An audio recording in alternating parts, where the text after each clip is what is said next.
이르되 왕이 망령되이 행하였도다. 왕의 하나님 여호와께서 왕에게 내리신 명령을 지키지 아니하였도다. 그리하였더라면 여호와께서 이스라엘 위에 왕의 나라를 영원히 세우셨을 것이거늘 지금은 왕의 나라가 길지 못할 것이라. 여호와께서 왕에게 명령하신 바를 왕이 지키지 아니하였으므로 여호와께서 그의 마음에 맞는 사람을 구하여 여호와께서 그를 그의 백성의 지도자로 삼으셨느니라 하고. 아멘. 그의 마음에 맞는 사람, 여호와께서 그에 맞는 사람을 구했다. 우리가 잘 아는 다윗에 대한 말씀입니다. 오랜 후에 사도 바울이 이 말씀을 그대로 사용합니다. 사도행전 13장 22절에 내가 이새의 아들 다윗을 만나니 내 마음에 맞는 사람이라. 여호와께서 그의 마음에 맞는 사람, 사무엘 선지자를 통해서 그 말씀을 하셨죠. 그리고 바울은 그 이새의 아들 다윗을 향하여 내 마음에 맞는 사람, 이렇게 말씀을 했습니다. 자, 바울은 그럼 어떤 맥락에서 이 다윗을 언급했을까요? 사도행전 이 13장을 우리가 조금 보아야 하는데요.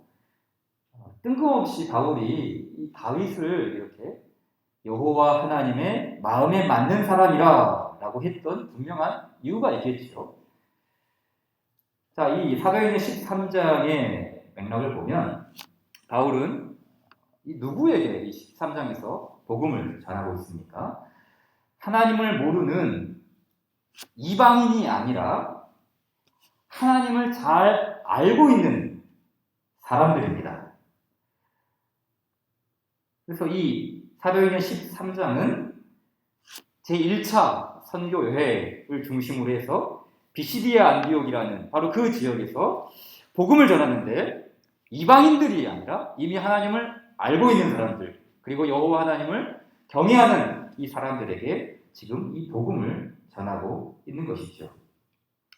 그런데 그 복음을 전하는 이 상황 속에서 바울은 곧장 예수님을 전한 게 아닙니다. 곧바로 그리스도 혹은 그리스도 예수께서 십자가에 죽으시고 부활하신 그 복음을 말하는 것이 아니라 무엇을 이야기합니까? 구약 성경을 이야기합니다. 보십시오. 이 이스라엘 백성의 하나님이 우리 조상들을 택하시고 애굽 땅에서 나그네 된 그 백성을 높여 큰 권능으로 인도하여 내사. 자, 복음을 전하는데 하나님을 알고 있는 사람이죠. 그리고 여호와 하나님의 율법에 익숙한 사람들, 그 사람들에게 복음을 전할 때 맨 먼저 누구를 언급합니까? 우리 조상들을 택하시고 아브라함이죠. 아브라함, 이삭, 야곱, 이 사람들을 택한 거예요. 그리고 애굽 땅에서 나그네 된 그 백성을 높여 큰 권능으로 인도하여 내셨다. 무엇입니까? 출애굽이죠. 그리고 광야에서 약 40년간 그들의 소행을 참으시고 가나안 땅 7족속을 멸하사 그 땅을 기업으로 주시기까지 약 450년간이라.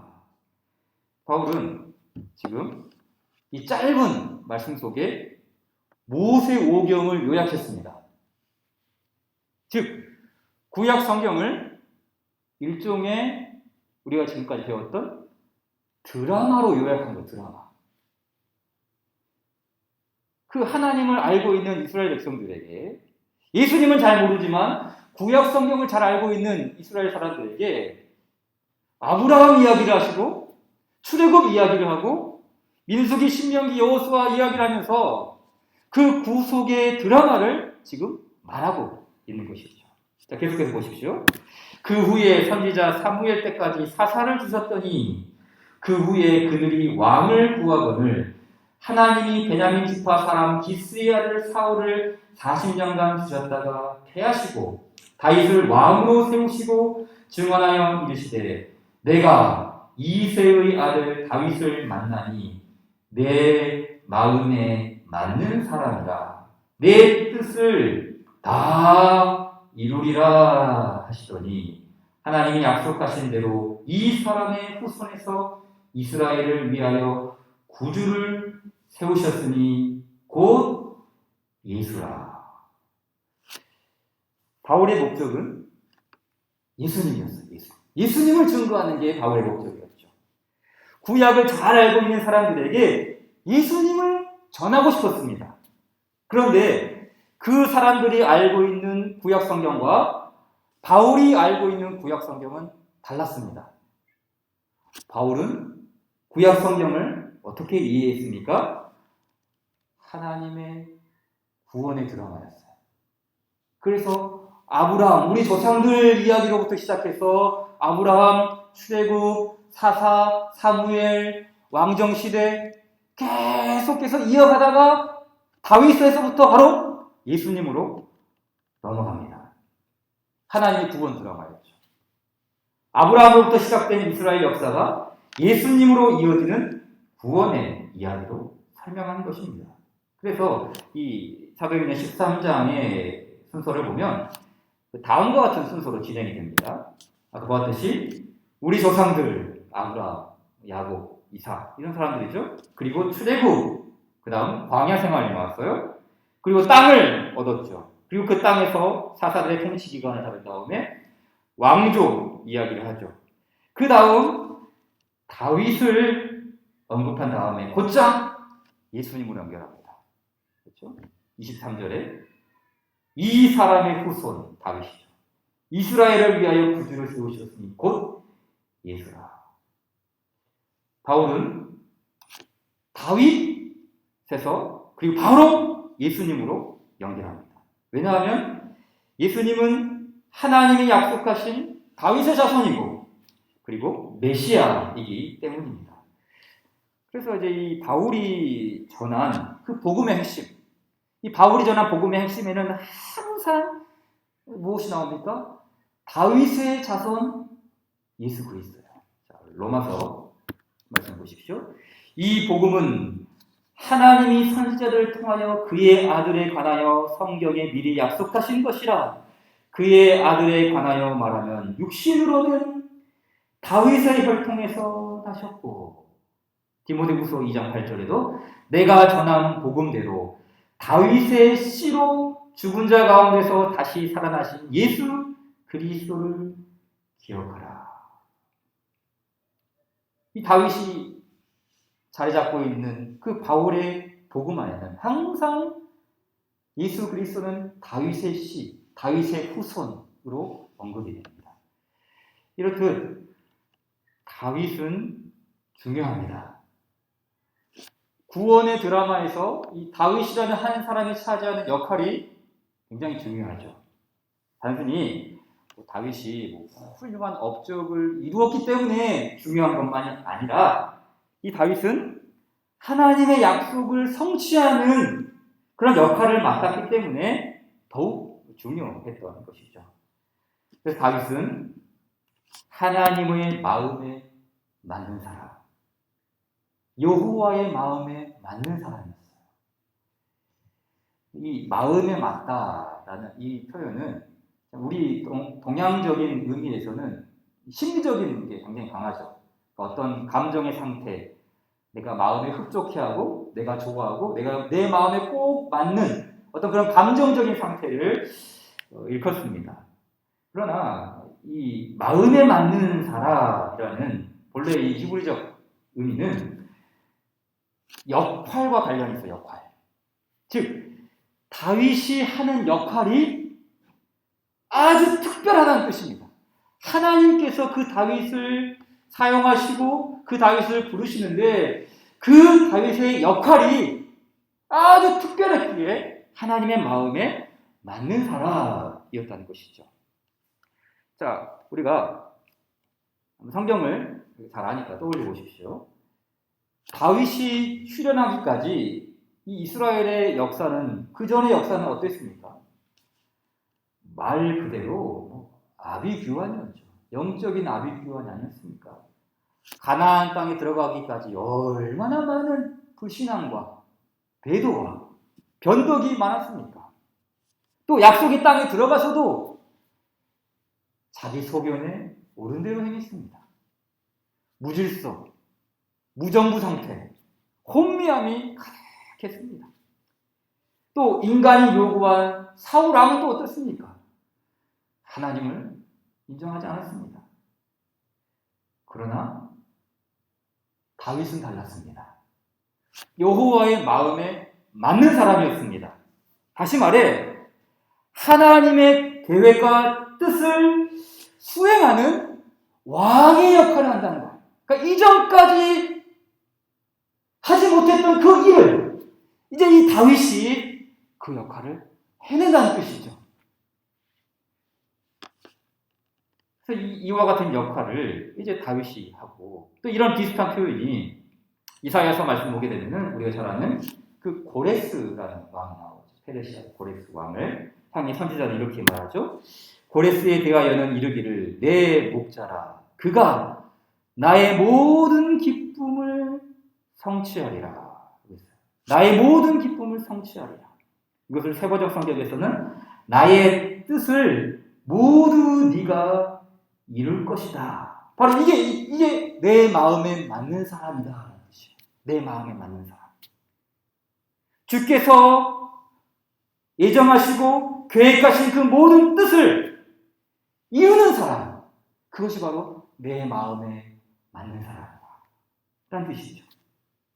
바로 이 다윗이 그러한 이치에 있었고, 사도 바울이 시간 후에, 오랜 세월 후에 바로 그 여호와에 맞는 사람, 여호와의 마음에 맞는 사람, 그것을 떠올리면서 바로 이 내 뜻을 모두 네가 이룰 것이다 라는 그러한 의미로 이 고백을 했던 것이죠.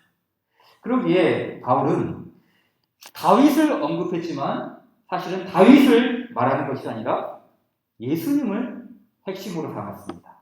내 마음에 합한 사람, 하나님의 계획과 뜻을 온전히 수행하는 사람, 그리고 나의 뜻을 기쁨으로 성취하는, 나의 뜻을 모두 이루는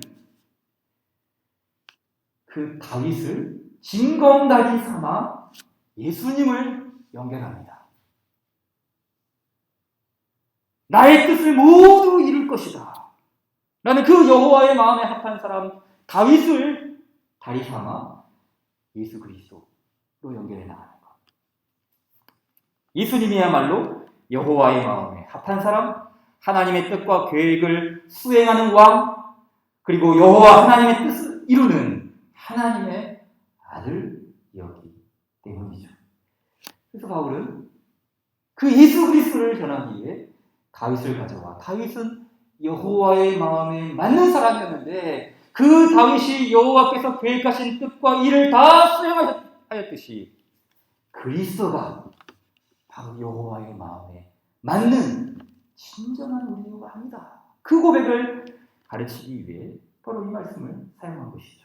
자, 그럼 이 왕에 대해서 살펴보겠습니다.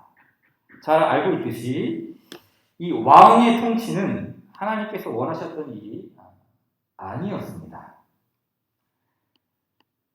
이스라엘에게 왕정이 시작된 것은 하나님의 요구가 아니라 인간의 요구가 아주 극에 달았기 때문에 왕정이 시작된 것이 아니겠습니까? 사무엘상 8장 19절 이하에 보십시오. 백성이 사무엘의 말 듣기를 거절하여 이르되 아니로소이다. 우리도 우리 왕이 있어야 하리니 우리도 다른 나라들 같이 되어 우리의 왕이 우리를 다스리며 우리 앞에 나가 우리 앞에 나가서 우리의 싸움을 싸워야 할 것입니다 하는지라. 백성들의 요구가 무엇입니까? 백성들의 요구는 우리도 다른 나라와 꼭 같이 되는 거예요. 그러나 하나님이 원하시는 나라는 어떤 나라입니까? 세상 나라와 똑같은 나라가 아니라 구별된 나라가 되는 것 아닙니까? 그래서 이스라엘은 달라야 합니다. 다른 나라와 같이 되는 것이 아니라 다른 나라와 달라야 합니다. 종교만이 아니라 문화, 정치체제, 경제, 사회 이 모든 부분에서 다른 이방 나라와 똑같이 되는 것이 아니라 달라야 해요. 또 이 말씀 보게 되면은 이 왕을 요구한 이 측면에는 어떤 요소가 포함되어 있습니까? 아주 이스라엘 백성들의 고질적인 병폐인 불순종이 여기 있죠. 사무엘상 8장 7절이죠. 여호와께서 사무엘에게 이르시되 백성이 네게 한 말을 다 들으라. 이는 그들이 너를 버림이 아니요 나를 버려 자기들의 왕이 되지 못하게 함이니라 라고 했습니다. 백성들은 사무엘을 거절한 것이 아니라 나를 버려 하나님을 거절했습니다. 이스라엘을 다스리는 여호와 하나님의 통치를 거부한 것입니다. 하나님은 인간 왕이 다스리는 그 일을 분명히 경고했어요. 너희들이 만약 그 왕을 원하고 왕이 다스리는 것을 원하지만 그것이 얼마나 너희에게 악한 일이 되는지 아느냐 경고하죠. 사무엘상 8장 10절 이하를 좀 보십시오. 깁니다. 읽겠습니다. 사무엘이 왕을 요구하는 백성들에게 여호와의 모든 말씀을 말하여 이르되 너희를 다스릴 왕의 제도는 이러하니라. 보십시오.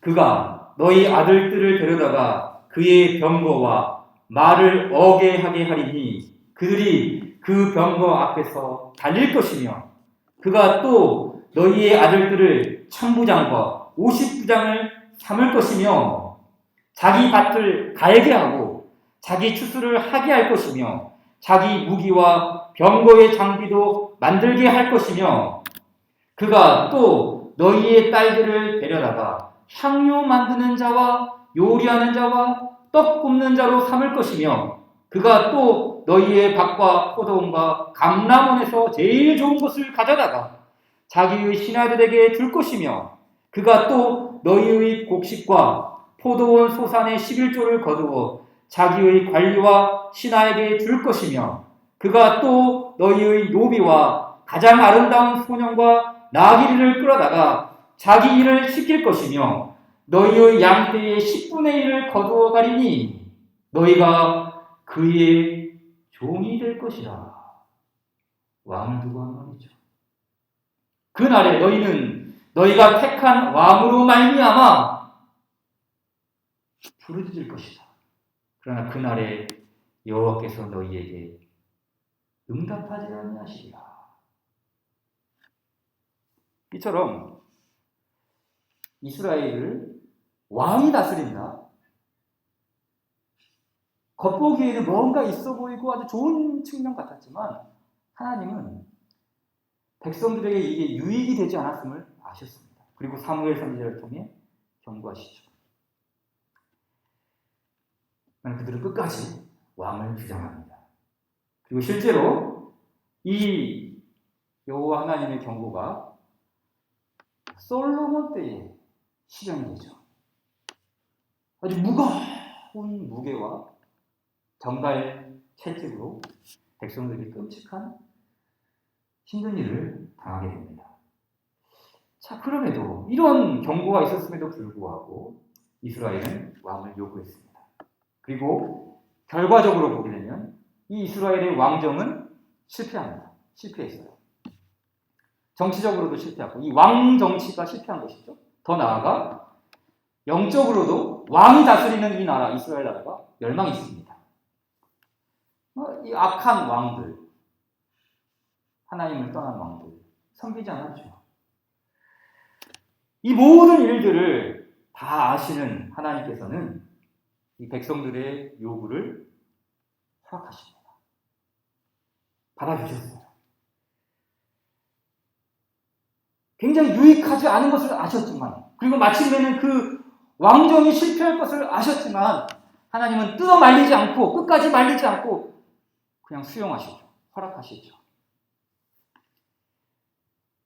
그런 동시에, 하나님은 이것을 구원 역사의 재료로 사용하십니다.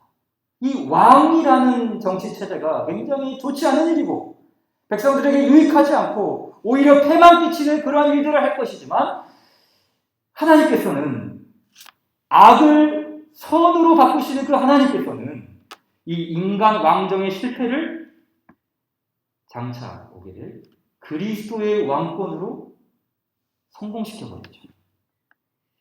그렇기 때문에 이 구원의 드라마에서 다윗이라는 그 이 왕이 굉장한 위치를 차지하고 있습니다.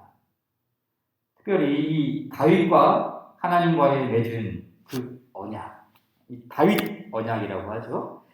이 다윗 언약을 조금 살펴보겠습니다. 사무엘하 7장 11절 이하에 나오는 다윗 언약이죠. 여호와 하나님께서 역사를 이끌어 가실 때 아주 중요한 순간마다 언약을 맺으시죠. 창세기에서는 대홍수 후에 노아와 언약을 맺으시고요. 그리고 아브라함을 부르셔서 또 아브라함과 언약을 맺으십니다. 시내산에서는 모세와 언약을 맺으시죠. 그리고 그 다음 아주 중요한 언약이 바로 다윗과 맺은 언약입니다. 사무엘하 10장 11절 이하를 보겠습니다.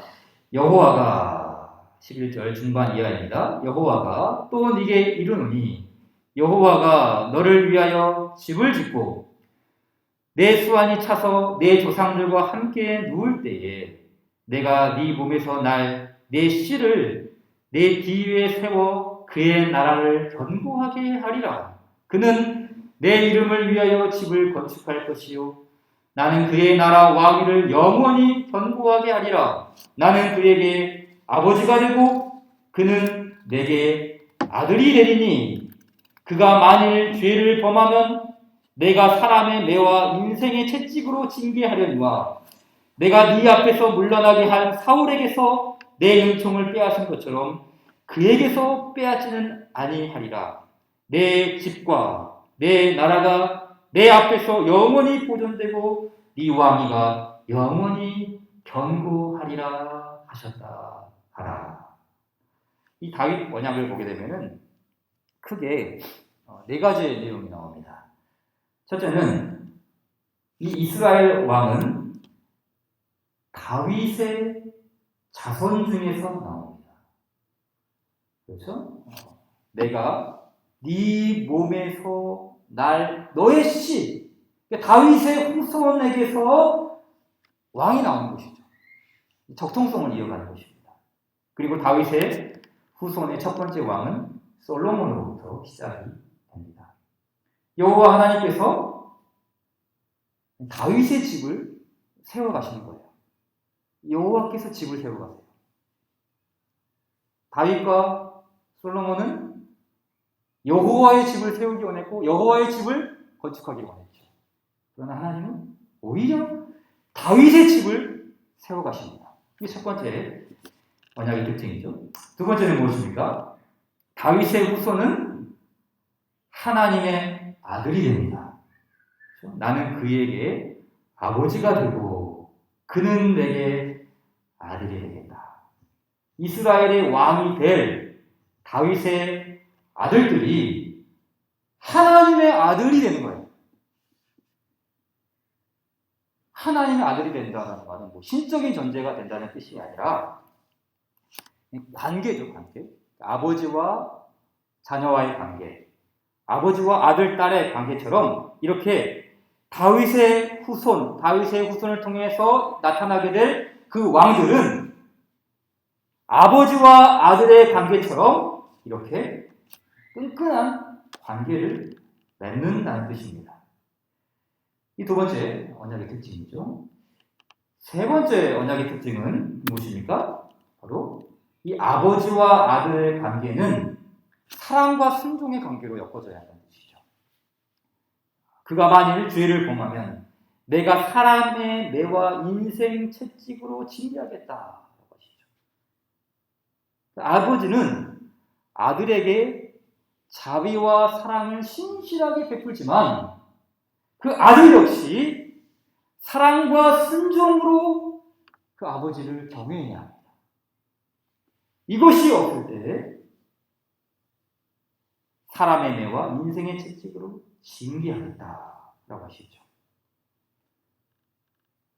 그러니까 이런 측면에서 보게 되면 이스라엘의 왕은 여전히 하나님이세요. 다윗의 후손의 이스라엘 왕들이 왕이지만 그러나 여전히 하나님이 왕이시죠. 왜냐하면 그 이스라엘의 왕들은 여호와 하나님을 경외해야 하고 그분의 말씀에 순종해야 하고 그분의 말씀을 청정하고 따라야 하기 때문에 여호와 하나님 진짜 왕으로 세워질 수밖에 없는 것이죠. 이스라엘 왕 역시 하나님 앞에서 이 주의 율법, 규례들을 다 지켜야 하는 백성으로 세워진다는 것입니다. 이거 세 번째 언약의 특징이죠. 마지막 네 번째 이 다윗 언약의 특징은 이 다윗의 집과 다윗의 나라는 영원하다고 했어요. 내 집과 네 나라가 내 앞에서 영원히 보존되고 너의 왕위가 영원히 견고하리라 라고 했습니다. 이 말씀은 다윗의 한 아들이 영원히 하나님의 백성들을 다스린다는 그런 의미를 담고 있죠. 그러나 이와 같은 다윗의 언약의 말씀이 있었음에도 불구하고 문제가 발생합니다. 어떤 문제가 발생합니까? 백성들과 왕이 오만에 빠집니다. 언약을 잘 알거든요. 하나님께서 신실하게 다윗 왕가를 지켜주시고 결코 이 왕위를 패하지 않겠다고 약속하셨다. 그리고 그 다윗의 후손이 다스리는 나라는 영원히 견고할 것이다. 그 말씀을 모두 그 백성들이 다 알고 있었거든요. 자신감이 있었죠. 일종의 자신감. 우리나라는 별거 같은 나라, 결코 해가 지지 않는 나라, 결코 떨어지지 않는 나라, 하늘의 별처럼 반짝이는 그런 나라가 될 거야 라는 자신감이 있었어요. 그러나 그 자신감은 어디에서 비롯됩니까? 하나님과의 그 아름다운 관계에서 비롯되죠. 하나님의 말씀과 규례를 지켜나가는 그 제사장 나라의 법도를 실행해 나갈 때 그 하나님께서 약속하신 언약의 축복들이 온전히 실현되는 거 아니겠습니까? 근데 하나님이 언약을 하셨다고 무조건 이스라엘을 지키는 것이 아니죠. 이스라엘 역시 하나님 편에 서야 하고 하나님과의 관계를 지속할 때 견고한 나라를 세워가십니다. 주의 뜻과 아무런 관계없이 살아도 무작정 지켜준다는 것이 아니라는 것이죠. 그래서 선지자들이 외쳤던 메시지가 바로 이 말씀 아닙니까? 예레미야 7장 1절 이하를 보겠습니다. 여호와께로부터 예레미야에게 말씀이 임하니라. 이르시되 너는 여호와의 집 문에 서서 이 말을 선포하여 이르기를 여호와께 예배하러 이 문으로 들어가는 유다 사람들아 여호와의 말씀을 들으라. 만군의 여호와 이스라엘의 하나님께서 이와 같이 말씀하시되 너희 길과 행위를 다르게 하라. 그리하면 내가 너희로 이 곳에 살게 하리라. 너희는 이것이 여호와의 성전이라, 여호와의 성전이라, 여호와의 성전이라 하는 거짓말을 믿지 말라. 너희가 만일 길과 행위를 참으로 바르게 하여 이웃들 사이에 정의를 행하며. 무슨 말입니까? 여호와의 성전이 여기에 있기 때문에 우리는 망하지 않는다. 이게 다 거짓말이라는 거예요. 다윗의 후손과 이 백성들은 다윗 언약이 주는 축복만 강조했지, 경고에 대한 말씀, 인생의 채찍, 범죄하였을 때 하나님께서 책망하시는 그 경고의 말씀들은 소홀히 여겼습니다. 이런 오만하고 무사 안일주의, 안일주의죠. 안일주의. 괜찮아, 잘 될 거야. 우리에게 여호와의 성전이 있는데, 우리에게 다윗 언약이 있는데 무슨 걱정이야? 다 잘 될 거야. 이런 오만과 무사 안일주의에 빠진 이스라엘은 무너지고 말았습니다. 주전 587년 바벨론 왕 느부갓네살 왕이 예루살렘을 멸망시키죠. 그리고 백성들을 포로로 다 끌고 가지 않습니까? 다윗 왕국이 와르르 무너져 버렸습니다. 네 나라가 영원히 견고하리라 라고 했던 그 언약의 말씀이 무너져 버린 거예요. 자, 그렇다면 하나님께서 약속하신 그 언약의 말씀이 무너져 버린 것일까요? 내 마음에 맞는 사람이다. 그러니까 하나님께서 계획하시고 의도하신 그 모든 일을 이 사람이 해낼 것이다 라는 그 하나님의 약속이 수포로 돌아간 것일까요? 동일했어요. 이스라엘 백성들 역시 다윗 언약이 깨어진 것처럼 보이고 나라가 무너져 버렸을 때 그들 역시 동일한 질문을 했어요. 자, 시편 89편을 좀 보십시오. 89편 1절 내가 여호와의 인자하심을 영원히 노래하며 주의 성실하심을 내 입으로 대대에 알게 하리이다. 내가 말하기를 인자하심을 영원히 세우시며 주의 성실하심을 하늘에서 견고히 하시리라 하였나이다. 주께서 이르시되 나는 내가 택한 자와 언약을 맺으며 내 종 다윗에게 맹세하기를 내가 네 자손을 영원히 견고히 하며 네 왕위를 대대에 세우리라 하셨나이다. 이 시편의 말씀은 지금 언약을 찬송하고 있어요. 다윗에게 주신 이 언약의 내용을 감사, 찬송, 경배하고 있지 않습니까?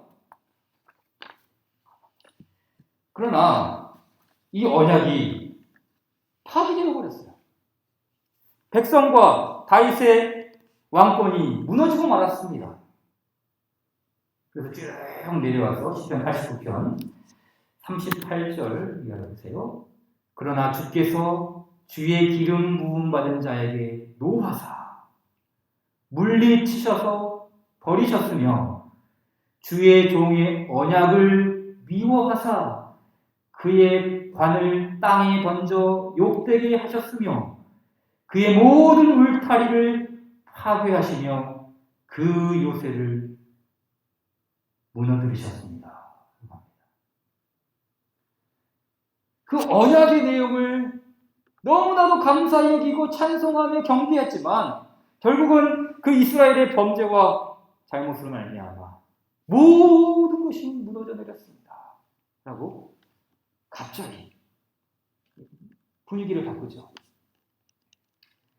이와 같은 실패, 좌절, 절망 속에서 던져진 질문이 바로 이것입니다. 시편 89편 49절이죠. 주여, 주의 성실하심으로 다윗에게 맹세하신 그 전의 인자하심이 어디 있나이까? 주의 언약의 말씀이 어디 있습니까? 지금 묻고 있는 거예요. 여호와의 언약은 폐기되지 아니하고 그의 언약은 신실히 이행되며 여호와 하나님께서 그 모든 일을 실행한다고 하지 않았습니까? 주의 성실하심으로 다윗에게 맹세하신 그 전에 인자하심이 어디 있나이까? 지금 이 시편 기자도 동일하게 묻고 있는 거예요. 왜냐하면 층 주변을 돌려보니까 다윗도 없고 다윗의 후손들도 없고 다윗의 왕국도 없거든요. 그러나 우리는 하나님께서 다윗에게 하신 그 약속이 폐지되지 않았음을 알죠. 오히려 이런 말씀들, 이와 같은 말씀을 통해 진정한 다윗의 후손, 미래에 나타날 진정한 왕을 지금 내다보고 있는 거 아니겠습니까? 이 시편의 기자로 어디 있나이까? 물음 속에서, 질문 속에서, 앞이 보이지 않는 그 상황 속에서 어디 있나이까? 주의 언약의 말씀이 어디 있나이까? 라고 질문하고 고뇌하지만 결국은 어떻게 이 시편의 말씀을 결론 짓습니까? 여호와를 영원히 찬송할지어다. 아멘. 아멘. 무슨 말입니까? 하나님의 약속이 끝이 아니랍니다. 이걸 인지한 거예요. 현실은 이 약속이 폐지된 것 같고 다 무너져버린 것 같고 아무것도 없는 것 같지만 다윗의 후손도 없고 다윗의 왕국도 없지만 멀리를 내다보며 하나님께서 궁극적으로 그 모든 일들을 다시 이루실 그 모든 일의 역사 속에서 삼위 하나님의 영에 감동되어 여호와를 영원히 찬송할지어다. 아멘, 아멘으로 끝이 나는 거 아니겠습니까? 이와 같은 무너진 상황 속에서 다시 꽃피우게 될 여호와 하나님의 언약, 그 모든 약속은 선지자를 통해서 계속 드러나죠.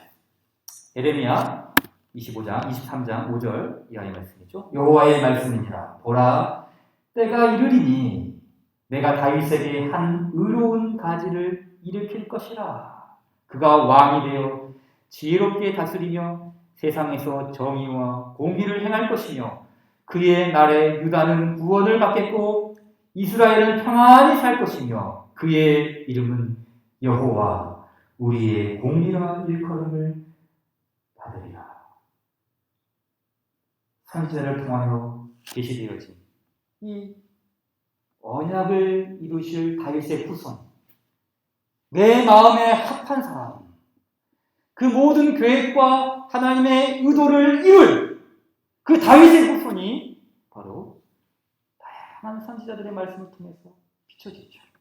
그리고 신약 성경을 받은 우리는 그 신약 성경의 첫 번째 문장에서 그 성취된 약속을 받습니다. 아브라함과 다윗의 자손 예수 그리스도의 계보라. 다윗의 자손, 다윗의 자손. 끝이 아니라는 것이죠. 여호와여 주께서 언약하신 그 언약의 말씀이 어디 있나이까? 라고 했을 때 마태복음 1장 1절은 여기 있다. 보여주는 거예요. 신약 성경을 열자마자 그것을 보여주는 것이죠. 여호와의 언약, 그 다윗에게 하신 맹세의 언약이 여기 있다. 더 나아가 바울은 복음을 전할 때 아까도 말했듯이 다윗 언약을 강조했다고 하지 않았습니까? 그러니까 이 다윗 언약을 강조할 때도 하나님이 십자가에 못 박히고 부활하신 그 나사렛 예수를 통해서 아브라함과 다윗에게 하신 그 모든 약속의 말씀을 성취한 분으로 예수님을 설명하죠. 로마서 15장 12절이죠. 또 이사야가 이르되 이새의 뿌리 곧 열방을 다스리기 위하여 일어나시는 이가 있으리니.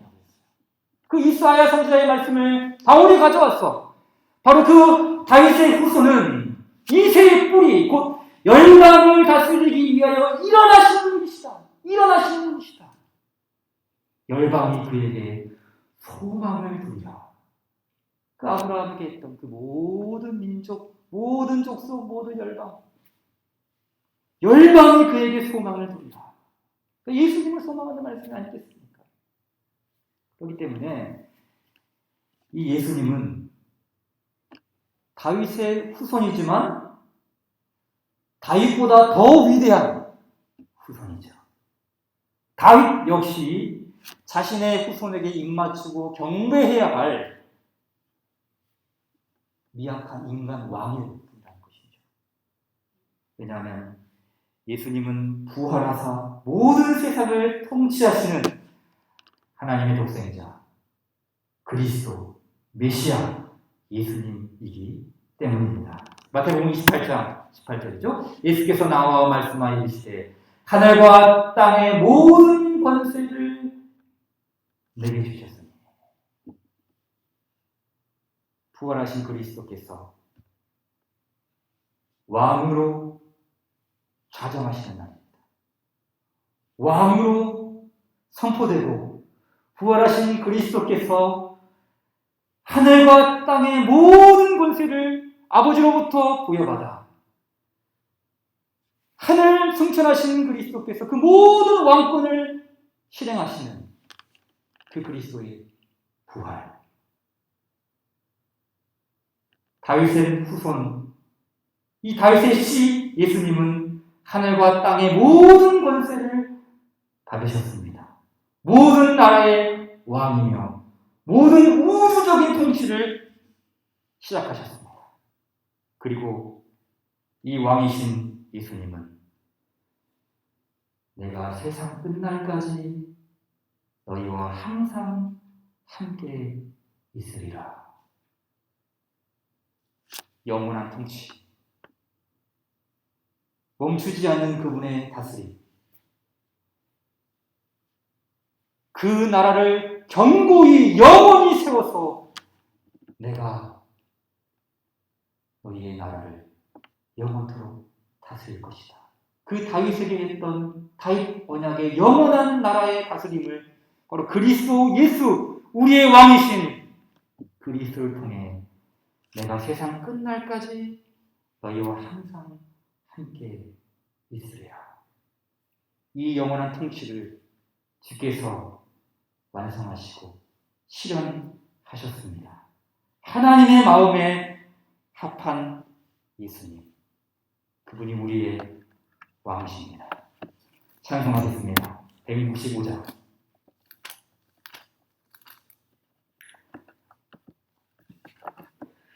주님께 영광 다시 사신 주 사망 권세 모두 이기시었네. 흰옷 입은 천사 돌을 옮겼고 누셨던 곳은 비어 있었네. 주님께 영광 다시 사신 주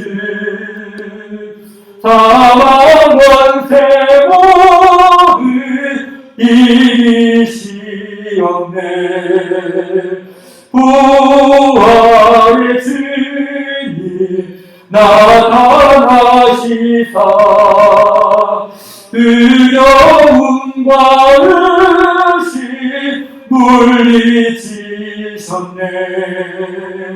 주의 교회 기뻐 찬송하여라.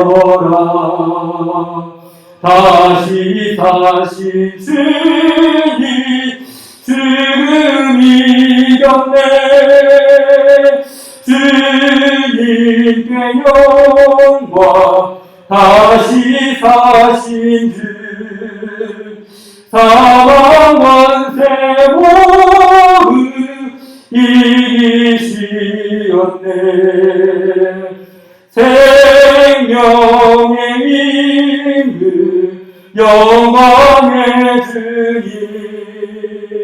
주님 없는 삶은 헛되뿐이라.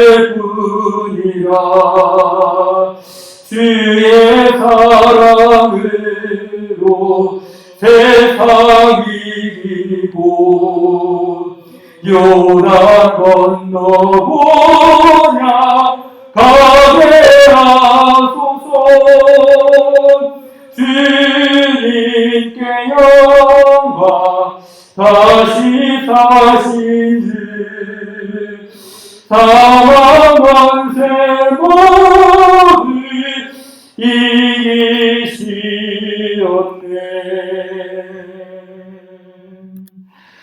하늘에 계신 우리 아버지여, 이름이 거룩히 여김을 받으시오며 나라의 임하옵시며 뜻이 하늘에서 이룬 것 같이 땅에서도 이루어지이다.